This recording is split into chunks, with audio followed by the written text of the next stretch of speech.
എല്ലാവർക്കും നമസ്കാരം. നമ്മുടെ ഏറ്റവും പുതിയൊരു വീഡിയോയിലേക്ക് എല്ലാവർക്കും സ്വാഗതം. റെയിൽവേയിൽ ഒരു ജോലി സ്വപ്നം കണ്ടിരിക്കുന്നവരാണ് നിങ്ങളെങ്കിൽ നമ്മൾ RRB ഏറ്റവും പുതിയൊരു നോട്ടിഫിക്കേഷനുമായിട്ട് എത്തിയിരിക്കുകയാണ്. അതാണ് നമ്മുടെ സെക്ഷൻ കൺട്രോളർ.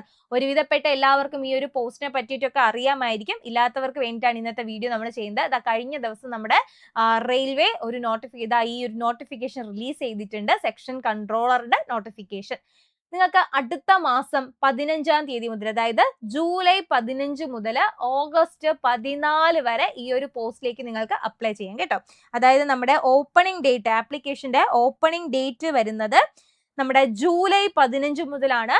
അതുപോലെ ആപ്ലിക്കേഷന്റെ ക്ലോസിംഗ് ഡേറ്റ് വരുന്നത് 14/8 ഓഗസ്റ്റ് 14 വരെയാണ്. ഏകദേശം ഒരു മാസത്തോളം നിങ്ങൾക്ക് ഈ ഒരു പോസ്റ്റിലേക്ക് അപ്ലൈ ചെയ്യാൻ വേണ്ടി പറ്റും. ഇനി അടുത്ത നമ്മൾ വേക്കൻസിയിലേക്കാണ് നോക്കുന്നത്. കഴിഞ്ഞ പ്രാവശ്യം നമ്മുടെ സെക്ഷൻ കൺട്രോളർ പോസ്റ്റ് വിളിച്ചപ്പോൾ ഏകദേശം 300ഓളം വേക്കൻസി ഉണ്ടായിരുന്നു. ഇത്തവണ നോക്കുമ്പോൾ അതിന്റെ നേർപകുതി 119 വേക്കൻസികളാണ് റിപ്പോർട്ട് ചെയ്തിരിക്കുന്നത്. ഇനി വേക്കൻസി കുറവാണ്, താരതമ്യേന ഗ്രൂപ്പ് ഡിയും NDPC ഒക്കെ വെച്ച് നോക്കുമ്പോൾ വേക്കൻസി കുറവാണെന്ന് പറഞ്ഞ് ആരും അപ്ലൈ ചെയ്യാതിരിക്കേണ്ട ആവശ്യമില്ല.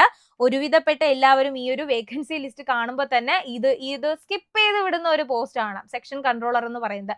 പക്ഷെ നമ്മൾ എന്ത് ചെയ്യുക, എല്ലാ പോസ്റ്റും അപ്ലൈ ചെയ്യുക, എഴുതുക. കാരണം ഒത്തിരി ബെനിഫിറ്റ് ഉള്ള ഒരു പോസ്റ്റാണ് ഈ സെക്ഷൻ കൺട്രോളർ എന്ന് പറയുന്നത്. 119 വേക്കൻസിയേ ഉള്ളൂ എങ്കിലും അത്യാവശ്യം നല്ല പേ സ്കെയിലിൽ വരുന്ന ഒരു ജോബ് തന്നെയാണ്. ഏകദേശം 35,400 നിങ്ങളുടെ ബേസിക് പേ വരുന്നത്. നിങ്ങളുടെ കയ്യിൽ അത്യാവശ്യം നല്ലൊരു തുക തന്നെ നിങ്ങൾക്ക് കിട്ടും കേട്ടോ.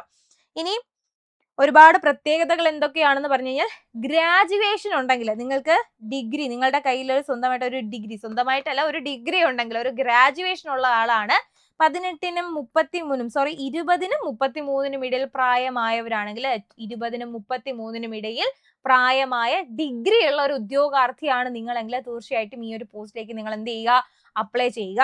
ഇനി നമ്മുടെ ഒരു എക്സാമിന്റെ കേസ് എടുക്കുകയാണ്. ഇത് കഴിഞ്ഞ വർഷത്തെ നമ്മുടെ നോട്ടിഫിക്കേഷൻ ആണ്. 368 വേക്കൻസികളായിരുന്നു റിപ്പോർട്ട് ചെയ്തിരുന്നത്.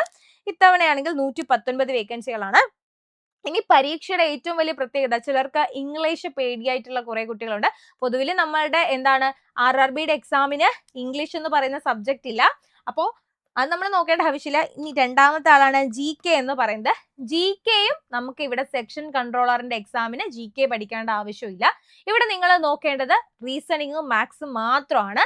അപ്പോൾ റീസണിങ്ങും മാത്സും അത്യാവശ്യം നല്ലതായിട്ട് പഠിക്കാൻ കഴിവുള്ള, അല്ലെങ്കിൽ റീസണിങ്ങും മാത്സും ഓക്കെ ആയിട്ടുള്ള ഒരു വിദ്യാർത്ഥിയാണ് നിങ്ങൾ, അല്ലെങ്കിൽ ഉദ്യോഗാർത്ഥിയാണ് നിങ്ങളെങ്കിൽ തീർച്ചയായിട്ടും സെക്ഷൻ കൺട്രോളറിൽ ഒന്ന് അപ്ലൈ ചെയ്യുക. ഇവിടെ വരുന്നത് മാത്സ് ഉണ്ട്, ലോജിക്കൽ കാപ്പബിലിറ്റി, അതായത് നമ്മുടെ റീസണിങ്ങിന്റെ പാർട്ടായിട്ട് വരുന്ന ബ്ലഡ് റിലേഷൻസ്, പസിൽസ്, സിലോഗിസം, അങ്ങനെയുള്ള കാര്യങ്ങളാണ് അവിടെ വരുന്നത്. മെന്റൽ റീസണിങ് 20 മാർക്കിന്, മൊത്തം 100 മാർക്കിന്റെ പരീക്ഷയാണ്. 60 മാർക്കിന് മാത്സിൽ നിന്നായിരിക്കും നിങ്ങൾക്ക് ക്വസ്റ്റ്യൻ വരുന്നത്.